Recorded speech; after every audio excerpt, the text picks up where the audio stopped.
Bonsoir à tous. Alors, je vous présente un nouveau folio. Alors, c'est exactement le même que j'ai réalisé sur le thème de Pâques, sauf que je l'ai fait avec cette collection de papier. Donc, suivra le tuto. Voilà. Donc, je vous présente ce petit folio et en fin de vidéo, je vous montrerai le matériel que j'ai utilisé pour le faire. Allez, bon visionnage.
Voilà. Alors, pour réaliser cette petite créa, donc j'ai utilisé la collection de papier. Il me restait en fait. Voilà, cette collection de papier. J'avais réalisé un album il n'y a pas longtemps. Je vous le mettrai aussi le lien vers cet album dans le descriptif sous la vidéo. J'avais réalisé un album avec cette collection de papier. Donc il m'en restait. Il m'en reste encore d'ailleurs, pour certainement refaire un petit projet, mais en tout cas il m'en restait. Donc voilà, j'ai utilisé cette collection de papier essentiellement. J'ai utilisé du papier ivoire, voilà, pour avoir une note un peu, pour apporter de la luminosité si vous voulez à l'album. Parce que c'est un papier qui est quand même très foncé, très chargé. Donc cette petite touche de beige qu'il y a un peu partout. Voilà, ici par exemple je l'ai mis en contour, je l'ai mis en contour. Je l'ai mis en contour sur toutes les cartes de devant pour apporter un peu oui, de la luminosité. Et ici aussi pour casser un peu ce papier imprimé.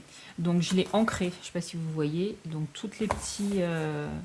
Alors ça c'est réalisé avec des die cuts. Hein. Donc je vais vous montrer. Enfin, je pas les die, pardon. Mais voilà. Donc en fait j'en ai fait plusieurs. Et j'ai ancré tout le tour. Donc l'encre c'est celle-ci. Qui j'ai acheté chez Asa, il me semble, avec mon petit truc à doigts là, qui est complètement foutu. Mais voilà. D'ailleurs, je trouve que ça tient pas du tout ce genre de truc. Une fois qu'on le fait, ça le bousille tout de suite. Enfin bon, moi je trouve que rien ne mieux que les pinceaux finalement. Bon, enfin bon, bref. C'est voilà. Donc j'ai fait ça avec ça. Donc j'ai ancré tous mes papiers aussi au milieu. Vous voyez, là, il y a de l'encre. Voilà. Donc j'ai utilisé ceci. Les flippettes viennent de chez Craftelier.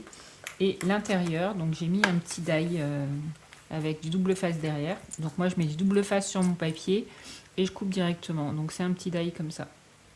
Voilà. J'avais envie de mettre ça. Ça me plaisait bien.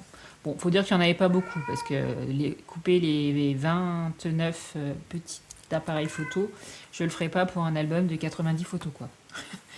Voilà, d'ailleurs je me suis rendu compte que j'en avais oublié 2. Donc il va falloir que je les fasse. Je les avais oubliés ici.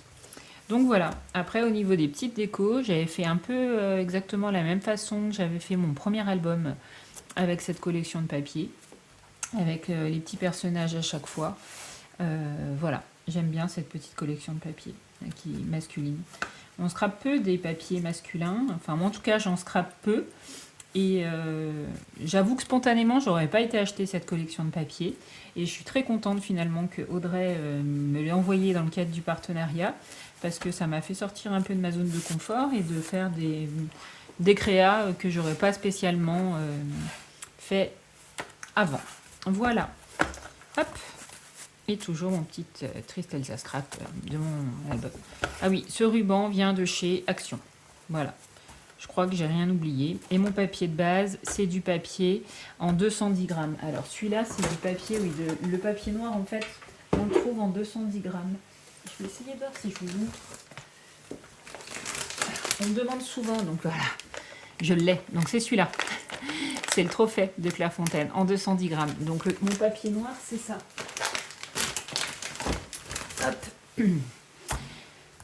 Bah voilà, bah c'est tout, écoutez. Eh ben je vous dis à très bientôt et la vidéo tuto de cette créa sortira demain. Voilà, allez, je vous dis à bientôt. Bye bye.